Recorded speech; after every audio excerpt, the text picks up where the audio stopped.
અમદાવાદમાં નકલી આર્બિટ્રેટર ટ્રિબ્યુનલનો પર્દાફાશ, ન્યાયાધીશ તરીકે રજૂ કરી અને આદેશો આપ્યા.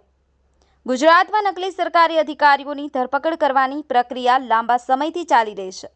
અત્યાર સુધી નકલી ઓફિસો, નકલી ટોલ પ્લાઝા, નકલી આઈપીએસ, નકલી સીએમઓ ઓફિસર, નકલી પીએમઓ ઓફિસર, નકલી સીબીઆઈ અધિકારીઓ પકડાયા છે. પરંતુ આ બધા હવે નકલી કોર્ટનો પર્દાફાશ થયો છે, અને તે પણ રાજ્યની રાજધાની ગાંધીનગરમાં. નકલી કોર્ટ ચલાવવામાં આવી રહી હતી અને કોઈની સુરાગ પણ મળ્યો ન હતો. પરંતુ કહેવાય છે કે ખરાબ પરિણામ ખરાબ છે. જેથી આ નકલી ન્યાયાધીશ હવે પોલીસની ધરપકડ. અમદાવાદ નકલી આર્બિટ્રેટર ટ્રિબ્યુનલની રચના અને તેના કોર્ટ જેવો માહોલ સર્જાતા ટ્રિબ્યુનલના જજ તરીકે નકલી કર્મચારીઓ અને નકલી વકીલો રાખવાનો પર્દાફાશ થયો છે. નકલી ઓર્ડર પણ પસાર કર્યા. આરોપી પોલીસના હાથે ઝડપાઈ ગયો છે. શહેરના પાલડી વિસ્તારમાં આવેલી કરોડો રૂપિયાની કિંમતની જમીન પચાવી પાડવાના ઈરાદે નકલી ઓર્ડર આપવામાં આવ્યા હતા. એટલું જ નહીં, આ બનાવટી હુકમને અસલી ગણાવી અને સિટી સિવિલ કોર્ટમાં સિવિલ કેસ પણ દાખલ કરવામાં આવ્યો હતો. કોર્ટમાં રજૂ કરાયેલા આદેશની તપાસ કરવામાં આવતા સિટી સિવિલ કોર્ટના રજિસ્ટ્રાર હાર્દિક દેસાઈ સોમવારે શહેરના કારંજ પોલીસ સ્ટેશનમાં આરોપી મોરિસ સેમ્યુઅલ ક્રિશ્ચિયન વિરુદ્ધ એફઆઈઆર નોંધાવી છે. બ્યુરો રિપોર્ટ, કરજણ સંદેશ ન્યૂઝ, અમદાવાદ.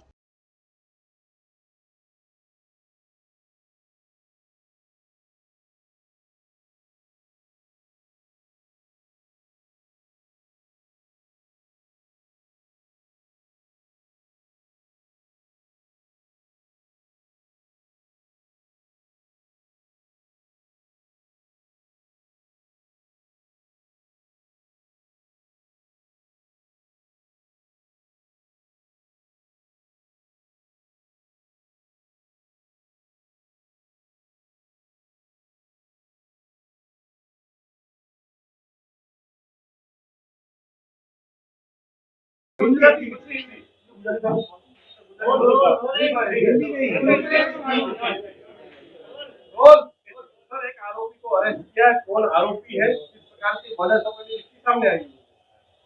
आरोपी है, उसका नाम है मोरिस सैमुअल क्रिश्चियन।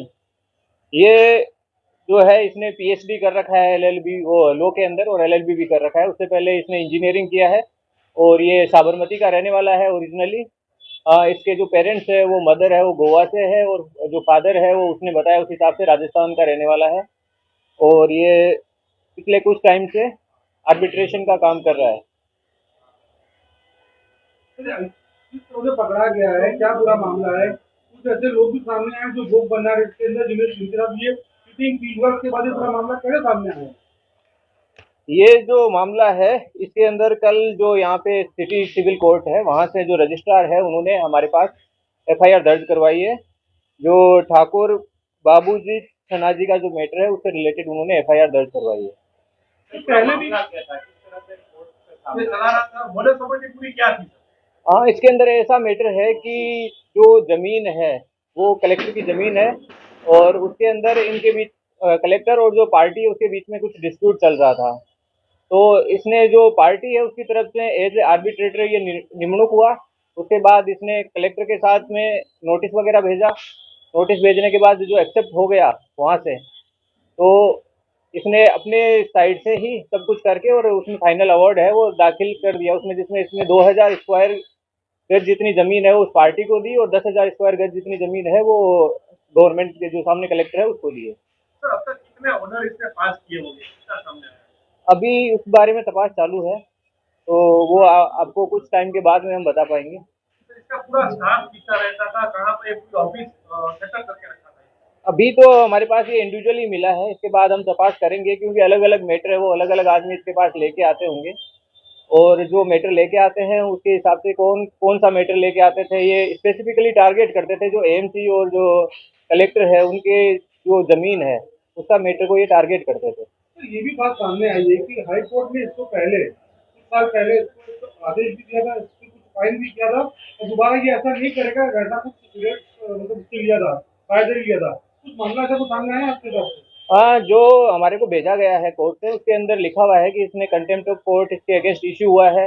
इसका पास्ट का जो है वो क्रिमिनल हिस्ट्री भी है, जिसके अंदर 2015 के अंदर इसने जो सेक्टर 21 और 24 गांधीनगर है, वहाँ पे इसने ऑफिस रेंट किया था और इसमें 2015 में इसके अगेंस्ट मणिनगर में एक एफआईआर रजिस्टर हुई है जो चीटिंग की है। उसके बाद उससे पहले 2012 में चांदखेड़ा में और क्राइम के अंदर 2007 में भी एफआईआर रजिस्टर हुई है। सर कौन सी दिशा में की जाएगी, क्योंकि सर वो एक बहुत बड़ा मतलब मास्टरमाइंड है, उसकी मॉडल समझ अलग है, कौन कौन से मुद्दे ध्यान में रखे जाएंगे?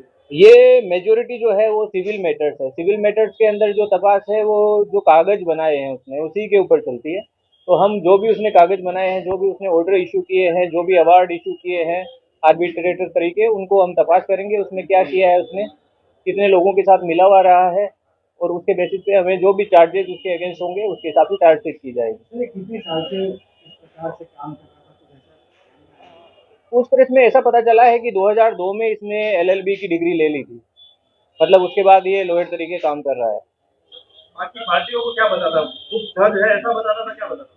ये ऐसा अभी कुछ तपास में सामने आया नहीं है, जब आएगा तब उसके बाद में सर बताता हूँ। इससे प्रॉपर्टी कितनी है अभी के केस बैंक अकाउंट को जब चेक किया था?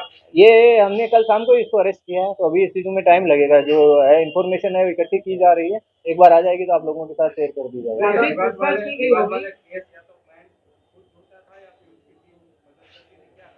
नॉर्मली सिविल मैटर्स में ऐसा होता है कि जो एग्रीड पार्टी होती है वो ढूंढ रही होती है कोई एडवोकेट उसको मिल जाए जो उसको सपोर्ट करे, जो उसके केस को चलाए और उसको न्याय दिलाए। तो लोग सजेस्ट भी कर देते हैं, कई बार एक्टिवली भी परस्यू किया जाता है। इस केस में कैसे होता था वो हम तपास कर रहे हैं।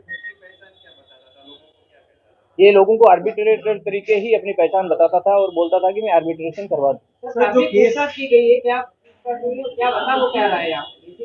वो यही बता रहा है कि मैं आर्बिट्रेटर तरीके जो इंडियन काउंसिल फॉर आर्बिट्रेशन है उसका मैं मेंबर हूँ, और मैंने आर्बिट्रेटर तरीके ही ये काम किए हैं जो भी काम किए हैं। सर जो केस दर्ज हुआ है उसका फैसला या जो भी उसने उस वक्त हुक्म पास किया था वो कब किया था, और उसको इस बात का जब पता चला कि उसने पूरा फ्रॉड किया हुआ है या उसको पता नहीं होने के बावजूद उसने फैसले सुनाए?